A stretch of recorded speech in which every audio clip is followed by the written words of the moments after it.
एक बार की बात है, दूर एक रेगिस्तान में एक गुलाब का पौधा था जिसे अपने सुंदर रूप, गुलाब का फूल पर बहुत गर्व था। उसकी एकमात्र शिकायत ये थी कि एक बदसूरत कैक्टस के बगल में बढ़ रही थी। हर दिन सुंदर गुलाब कैक्टस का अपमान करता था और उसके लुक्स पर उसका मजाक उड़ाता था, जबकि कैक्टस चुप रहता था। आसपास के अन्य सभी पौधों ने गुलाब को समझाने की कोशिश की, लेकिन वह भी अपने ही रूप से प्रभावित थी। एक चिलचिलाती गर्मी, रेगिस्तान सूख गया और पौधों के लिए पानी नहीं बचा। गुलाब जल्दी मुरझाने लगा। उसकी सुंदर पंखुड़ियां सूख गईं, अपना रसीला रंग खो दिया। एक दिन दोपहर में गुलाब ने यह नजारा देखा कि एक गौरैया कुछ पानी पीने के लिए अपनी चोंच को कैक्टस में डुबा रही थी। ये देखकर गुलाब के मन में कुछ संकोच आई। हालांकि शर्म आ रही थी, फिर भी गुलाब ने कैक्टस से पूछा कि क्या उसे कुछ पानी मिल सकता है। इसके जवाब में दयालु कैक्टस आसानी से सहमत हो गया।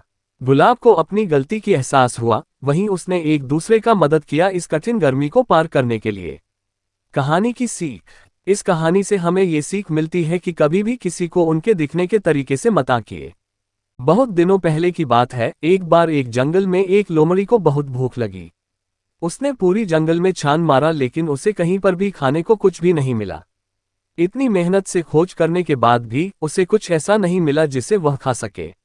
अंत में जैसे ही उसका पेट गड़गड़ाहट हुआ, वह एक किसान की दीवार से टकरा गया।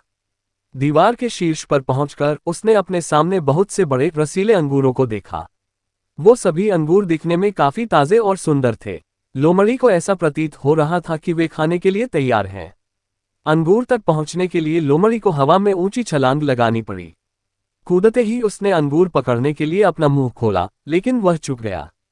लोमड़ी ने फिर कोशिश की, लेकिन फिर चूक गया। उसने कुछ और बार कोशिश की, लेकिन असफल रहा।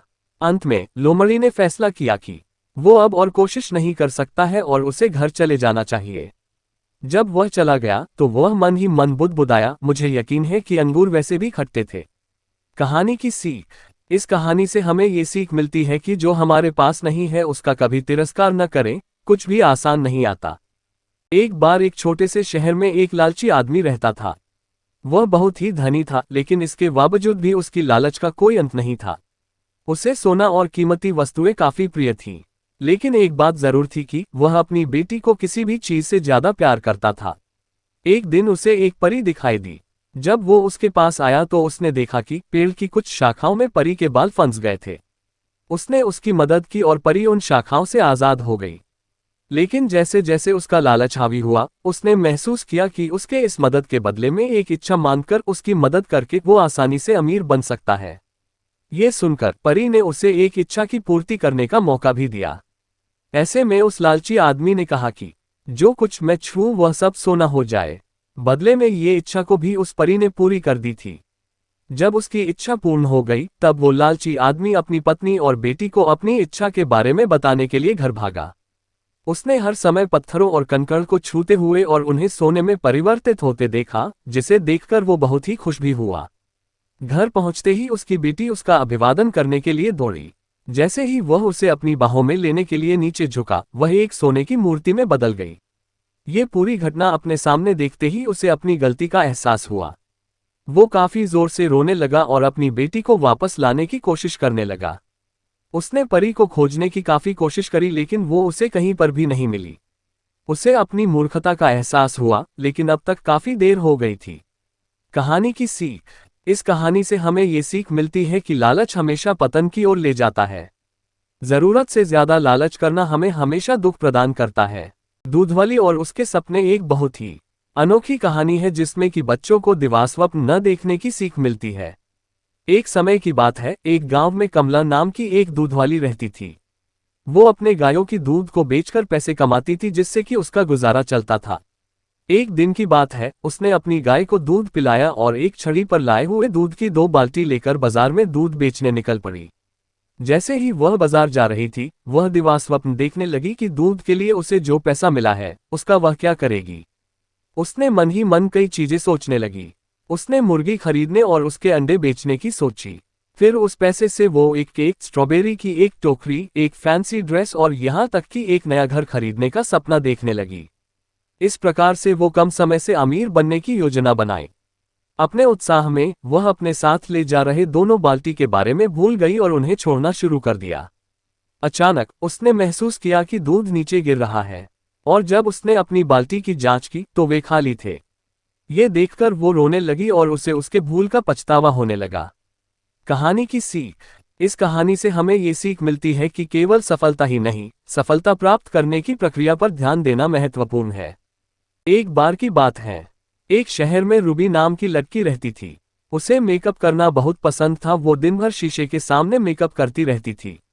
और उसी घर में एक भूतनी की आत्मा रहती थी, जो सुंदर लड़कियों को देखते ही उन्हें सताने लगती थी। ये बात रूबी को नहीं पता थी, पर वो हनुमान जी की बहुत बड़ी भक्त थी। वो मेकअप करने के साथ साथ हनुमान चालीसा का पाठ भी करती थी। उसे अपने भगवान पे बहुत भरोसा था, पर वो अक्सर यही कहती थी कि हनुमान जी कभी मेरी मदद क्यों नहीं करते, कभी मेरे सामने क्यों नहीं आते। ज्यादातर उसके मन में ये सब सवाल चलते रहते थे, पर उसे नहीं पता था कि हनुमान जी भी उसकी सारी बातें सुनते हैं। एक दिन रूबी खाना बना रही थी कि उसे ऐसा लगा जैसे उसके रूम में कोई गुनगुना रहा हो और कोई उसका मेकअप कर रहा है। वो बहुत डर गई और भागी भागी अपने रूम में गई तो वहां पे कोई नहीं था, क्योंकि चुड़ैल जा चुकी थी। उससे लगा कि वो उसके मन का भ्रम है। फिर वो सोने चली गई। तभी उसने सोचा कि पहले नहा लेती हूँ, फिर मेकअप कर लेती हूँ। जैसे ही वो नहाने गई उसने देखा कि पानी तो खत्म हो गया है।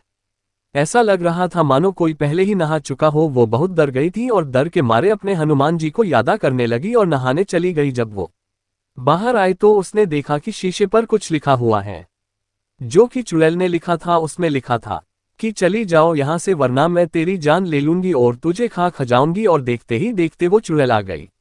रूबी बहुत डर गई और जोर जोर से हनुमान जी की चालीसा का पाठ करने लगी। तुरंत वहां पे उजाला सा हुआ और हनुमान जी प्रकट हो गए। रूबी की खुशी का तो ठिकाना ही नहीं था।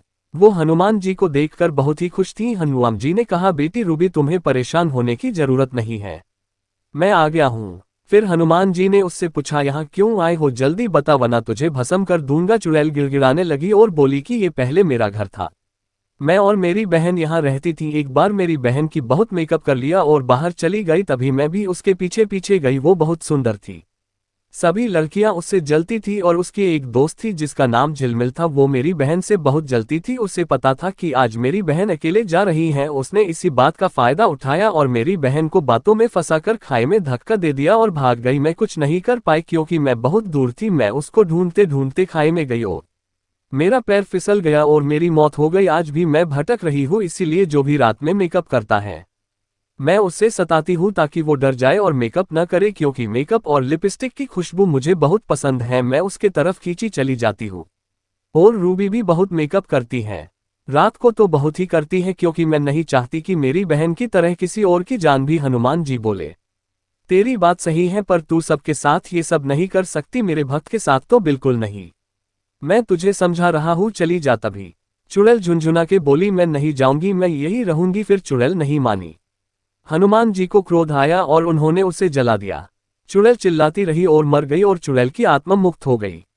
रूबी ये सब देखकर हैरान रह गई। तब रूबी रोने लगी और बोली, मुझे माफ कर दीजिए, मैंने आपको गलत समझा, मुझे लगता था कि आप मेरी रक्षा करने नहीं आएंगे। हनुमान जी ने कहा, बेटी रूबी, मैं कैसे ना आता, तू मेरी इतनी बड़ी भक्त जो है।